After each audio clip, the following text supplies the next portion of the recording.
मला असं वाटतं हाचा विचार मराठी माणसांनी करायला पाहिजे की निवडणुकीत जेव्हा तुम्ही मतदान करताना त्यावेळेला तुमच्या पाठीशी सदैव कोण उभं असतं तुमच्या संकटाच्या काळात त्याचा विचार करून मतदान केलं पाहिजे. आणि आता तर झडझडून केलं पाहिजे, कारण आपल्याकडे आता पुरावे आहेत की बिहारमध्ये 4.5 कोटीचं 7 कोटीच्या वरती मतदान 2.5 कोटी फेक झालेलं आहे. त्याच्यामुळे लोकांनी विचार केला पाहिजे की आपल्याला किती टक्क्याने उतरून मतदान करून दाखवून दिलं पाहिजे की तुम्ही किती फेक मतदान करा की आमचा जोर जास्ती आहे. पण इतकं असूनही सध्या महायुती सरकार असं म्हणतंय की लोकांनी नाकारलेलं आहे या महाविकास एनडीए. कसं आहे, खोटं बोला आणि रेटून बोला ही स्ट्रॅटेजी सगळीकडेच आहे ना. मला असं वाटतं की आशिष शेलारजी त्यांनी पण सांगितलंय, त्यांनी त्यांच्या मतदारसंघातले दुबार मतदार दाखवलेत. मग म्हणजे असं फक्त आम्ही बोलत नाही आहोत, मग तुम्ही पण बोलताय ना, मग काढा सगळे दुबार मतदार. आणि बिहारमध्ये तर तुम्ही आकडेवारी तुम्हीच दाखवताय की 4.5 कोटी मतदार होते आणि 7 कोटीच्यापेक्षा वरती जास्ती मतदान झालंय. मग हे वरचे मतदान कुठून आले? आणि आपण सगळे बघतो की मुंबईतनं महाराष्ट्रातनं ट्रेन भरभरून लोक गेली, त्यांनी तिथे मतदान केलं, आता इथे महाराष्ट्रात मतदान करतील. म्हणजे आपल्याकडे निवडणूक आयोग तर काय बोलायचंच नाही, पण मला सुप्रीम कोर्टाला पण प्रश्न विचारायचा आहे की तुमचे डोळे उघडे आहेत की नाही काय जे चाललंय. आणि सुमो मोठं करा ना तुम्ही. प्रत्येक वेळेला कोणतरी कोर्टात जात आहे. आता शिवसेना आणि राष्ट्रवादीची केस किती दिवस चालली आहे? 3 वर्ष तुम्ही पक्षाची केस लढताय आणि सुप्रीम कोर्ट एवढं बिझी आहे की त्यांना वेळच देत नाही. त्याच्यामुळे कोणाला बोलायचा हाच प्रश्न आहे. मग लोकशाही धोक्यात आहे असं वारंवार म्हटलं जातं, तर अशा पेंडिंग केसेसमुळे पण याच पद्धतीचा पक्ष आहे तो तुम्ही पक्षच बळकावून घेताय. आणि या एवढ्या इम्पॉर्टंट केसमध्ये जर एवढी बिझी असेल की आता जर जानेवारीची डेट लागली मी तोपर्यंत इलेक्शन होऊन जातील, मग काय फरक पडतो अजून 3 वर्ष? याला काहीच अर्थ उरत नाही ना एकीकडे. आणि माझं असं म्हणणं आहे की तुम्हाला खात्री आहे ना की तुम्ही भरपूर काम केलंय, तुम्ही निवडून येणार आहात, मग या ना सरळ मैदानात आणि लढा ना. हे असं चोरी छुपे कशाला करताय? न्यायालयीन कचाट्यामध्ये असलेल्या कबूतरखानाचं पोस्टर ताडपत्री काढली तर गुन्हा दाखल नाही. 1700-1800 कोटीची लँड डील झाली, त्याच्याबद्दल 0 केस आहे. म्हणजे आपण साधं मराठी माणसाने आता ह्यांनी पण रजिस्ट्रेशन केलं असेल त्याचे पैसे घेतात. तुम्ही एखादी आईनी मुलाला गिफ्ट डीड केली तर ती फ्री आहे सांगतात, त्याच्यावरती GST लावतात.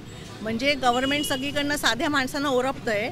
आणि 1800 कोटीची लँड डील 0 रजिस्ट्रेशन फीवरती होते आणि आता म्हणतात झालंच नाही. मग रजिस्ट्रेशन कसं झालं? डीलच झालं नाही तर रजिस्ट्रेशन कसलं झालं? आणि त्याच्यावरती 0 केस लागते. हीच तर लोकशाही आहे ना आपली. सरकारला काय, सरकारचे महसूल मंत्री म्हणतात की आम्हाला याबद्दल काहीच कल्पना नाही. अजित पवारही म्हणतात की मला कल्पना नाही. मग नसेल तर तुम्ही पेपर दिले ते जरा वाचा म्हणावं. थोडासा वेळ काढा आपल्या राजकीय कारकिर्दीतनं आणि तुम्ही ज्या केसेसचे पेपर दिलेले आहेत रजिस्ट्रेशनचे, जे अख्ख्या चॅनलवरती झळकलेले आहेत ते बघा, वाचा जरा. अमित ठाकरेंवर केस दाखल झालेली मला अभिमान आहे, खूप अभिमान आहे. मी पण वाट बघते माझ्यावरती कधी पडेल.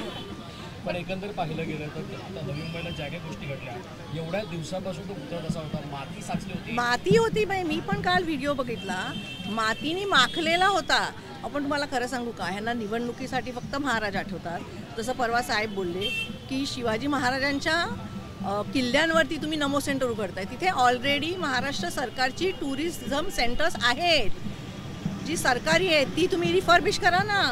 आणि तिथे छत्रपतींच्यापेक्षा मोठी कोणाची नावं आहेत का? तर तसं तरी सांगा की त्यांच्यापेक्षा आम्ही मोठे आहोत, आम्ही आमची नावं देणार.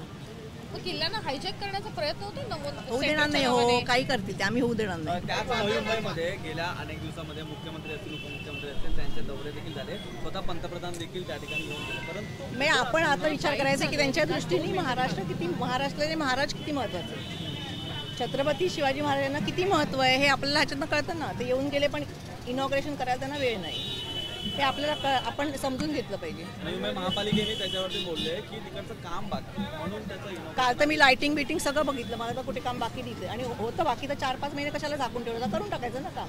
किती वेळ लागतो? अमित ठाकरे यांनी थेट सांगितलेलं आहे की जर महाराजांवरची केस असेल तर 1000 केसेस मी अंगावर घालतो. आम्ही पण घ्यायला तयार आहोत. मला अभिमान वाटतो एकदम. मी बोलली ना की आमच्या पोराचा मला अभिमान वाटतो. गडकिल्ले उपेक्षित आहेत महाराजांचे. साहेबांनी त्यांच्या पहिल्या ब्लू प्रिंट मध्ये सांगितलं होतं, कोणीही बोललं नव्हतं की छत्रपतींचा पुतळा समुद्र.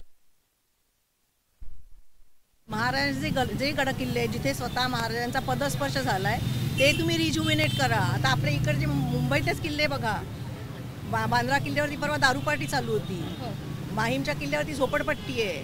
तुम्ही सांगा बघू एखाद्या सरकारला की हा किल्ला तुम्हाला मिळेल, पटकन जातील आणि रजिस्ट्रेशन करून ते किल्ले पण ताब्यात घेतील. आता किल्ल्यावरती परवानगी देणं कितपत योग्य आहे? कारण जे आयोजक होते ते बोलत होते की आम्ही परवानगी घेतलेली आहे असं.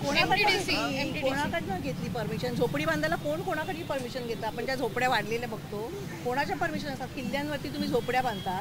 आपण आता इथे बांधा बघू, ऑफिस लगेच येऊन तोडतील की नाही? मग आपल्याला वेगा नाही आणि त्या लोकांना वेगा नाही असं आहे का? तर तसं सांगा मग. एबीपी माझा, उघडा डोळे बघा नीट.